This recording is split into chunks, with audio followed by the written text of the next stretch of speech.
来吧，兄弟们啊！这市场我带你们看一个莫西沙的手镯料，这个料带着点春泥，能出4条，这是那个大面积，现在是8200拆了，4条手镯稳。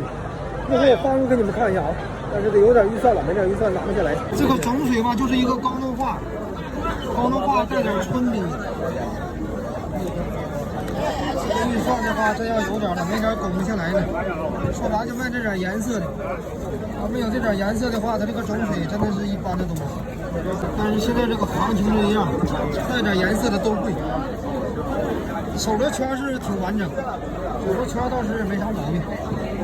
看你们个人喜欢吧，有喜欢这个底色的可以搞，因为毕竟带颜色嘛。纯色的料子现在比较少了。能出4条手镯，5公斤，加上盖是总共是3块，冲手都不小。看你们个人喜欢吧，反正喜欢纯色手镯的兄弟来啊，这东西还行，喜欢就加点吧。